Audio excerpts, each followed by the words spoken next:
Let me tell you about the story that liberal algorithms locked out.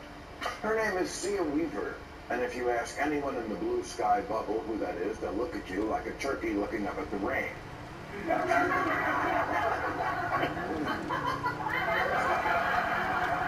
But she's kind of important in New York, being Major Mamdani's chief of the Office to Protect Tenants, and since Mamdani's big issue is the rent's too damn high, yes, he stole this guy's act. It's a very key appointment in the most important city in the country, which is also our financial center. It matters that the mayor stands by, and so I assume stands with, someone who says things like, if you don't believe in the government's sacred right to seize private property, it's over. Seize private property. Home ownership is racist. Elect more communists. Maher begins the discussion by focusing on what he calls the DNC's uneasy shift toward far-left ideas. He says this is more than simple campaign talk, arguing that some voters hear the party's message as leaning toward socialism. Some people disagree and say that certain figures do not represent the whole Democratic Party, and that it is unfair to judge a national movement by one outspoken politician. But Maher believes those critics are missing the larger point. He explains that New York is not just another city testing bold policies. It is the financial center of the United States and a global symbol of American capitalism and economic strength. What happens there affects the entire country. If voters start believing that New York is moving towards socialism, Maher warns that this perception alone could spread outward, changing how the party is viewed across the nation. Private property, especially home ownership, is a weapon of white supremacy. Really? Even among the 20 million black Americans who own their own home? Just call Andy and be on again. These are the kind of utterances I might forgive as something a dumb white girl said while she was at Bryn Mawr. Because it's the kind of privilege, Haiti, you can only learn for $95,000 a year. There's the boss. Hi there. But these are statements made as an adult.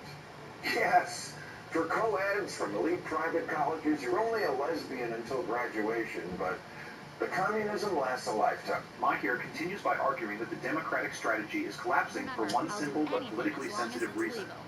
Many Americans strongly react against anything that sounds like communism. He says the word itself can set off warning signals among voters. For many people, the term feels harsh and even threatening, connected to ideas of too much government control, weak economic growth, and reduced freedoms. Whether that view is fair or exaggerated, he argues that Americans have historically defined themselves as opposing centralized economic control. Many generations grew up during the Cold War, when communism was presented as the main ideological enemy. So when political language sounds similar to those themes, even slightly, it creates concern.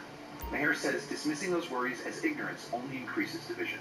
In his view, if voters link democratic messaging to failed socialist systems of the past, the political damage will be unavoidable and self-caused.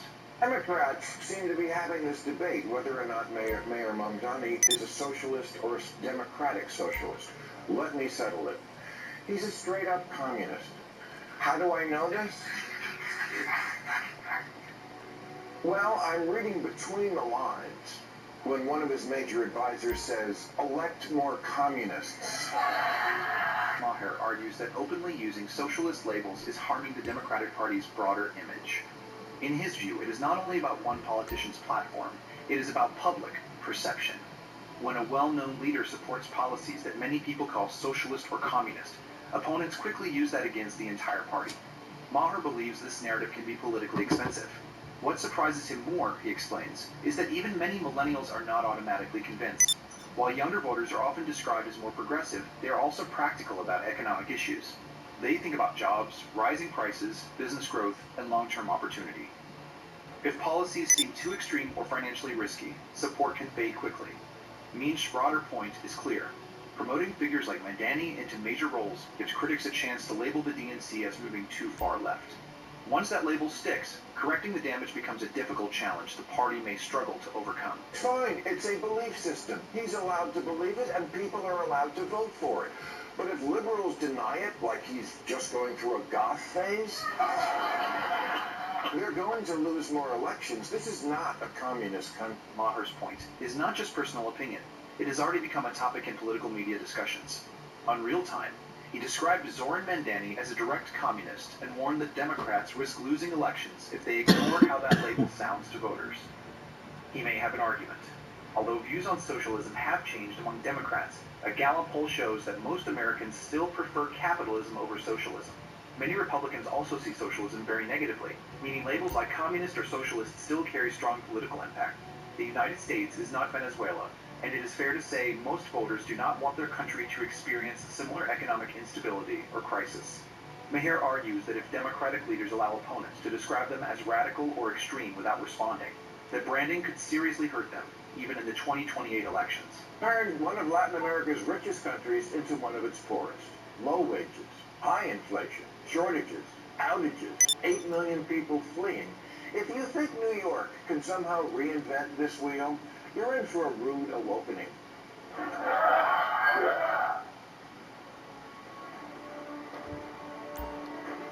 Zoran can't make your wishes come true. You're thinking of Zoltan. Here, Maher points to Venezuela's economic collapse as a warning when discussing the possible risks of strong socialist-leaning policies.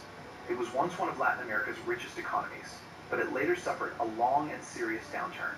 Today, Venezuela's total GDP is about $120 billion, which is only a small part of the United States economy, whose GDP is nearly $29 trillion, around 240 times larger.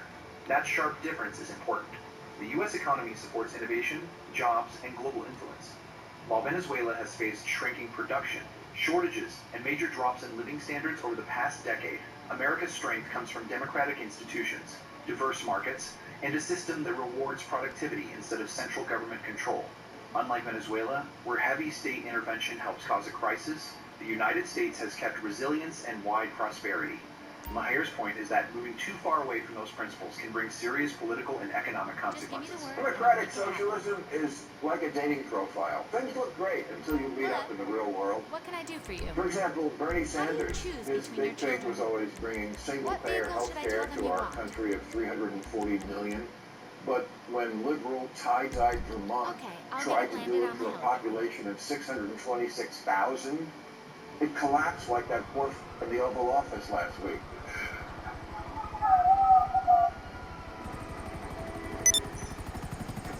See, Bernie, AOC, Mandani are not Democrats.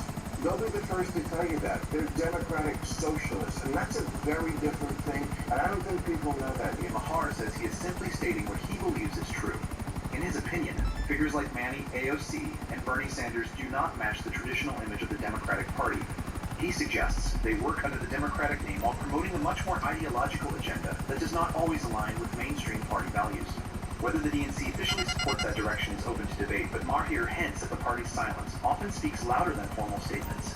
He questions why party leaders have not pushed back more strongly when language shifts toward democratic socialism or major economic restructuring. Since some leaders began openly using socialist messaging, only a few well-known voices on the left have publicly challenged them. Maher argues that this lack of criticism strengthens the belief that the party is either comfortable with the shift or unwilling to confront it. In politics, perception can be just as powerful as actual policy. I don't think people realize we already have a lot of socialism. Social Security, Medicare, Medicaid, unemployment insurance, food stamps, veterans subsidies, disability payments, Fannie Mae, Freddie Mac, corporate bailouts, and the jobs program that is building weapons the Pentagon doesn't even want. All that is socialism, much of it appropriate to soften the edges of capitalism, but the DSA are radicals about this concept, and radical economic policy is always ineluctably married to radical social policy. Their platform, for example, calls for completely open borders. Glad to have you, sir. Therefore, what Biden was doing, but more. Maher then makes a more detailed point. He explains that American democracy already includes some features that could be called socialist, such as public schools, Social Security, Medicare, and infrastructure spending. These are government-run or government-funded programs created to serve the public good. In simple terms, the system already mixes market capitalism with limited social safety nets. His argument is not that every shared policy is harmful. Instead, he says there is a clear difference between balance and complete overhaul. According to Maher, pushing toward a fully socialist system could disrupt the economic engine that supports growth and innovation. He admits that socialism can sound attractive in theory, offering fairness, equality, and guaranteed services.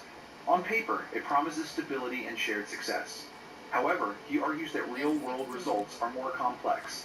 Incentives can change, bureaucracy can grow, and efficiency may drop. His warning is that major structural change can bring consequences that outweigh the promises.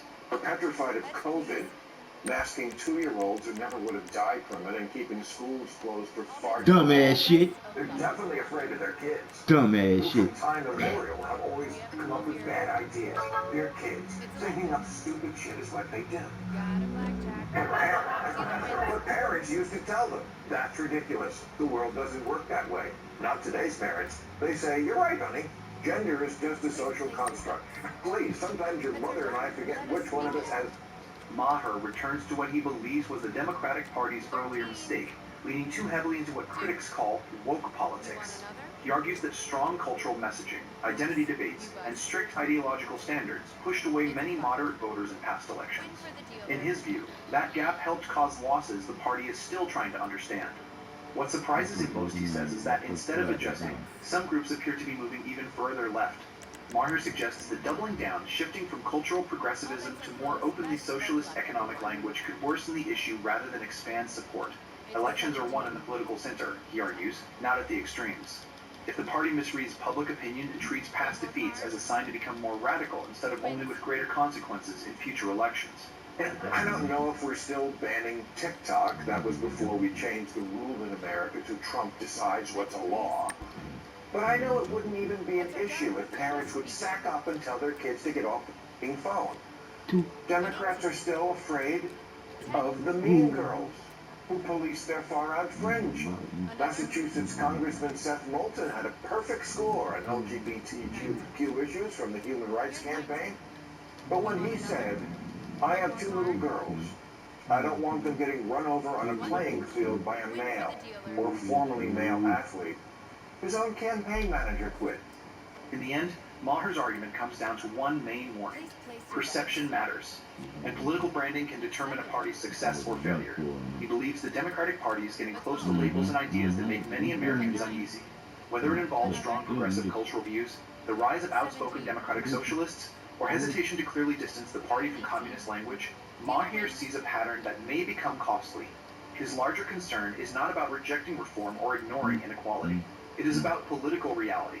The United States has long balanced limited social programs with a strong capitalist foundation. When voters feel that balance shifting too far, they respond. If the DNC does not recognize how its message sounds outside its main supporters, it risks losing moderates and independents who often decide national elections. Maher's closing message is direct. Adjust to voters or prepare to face the same difficult results at the ballot box. And that brings us to the end of today's video. If you enjoyed it, please press the like button and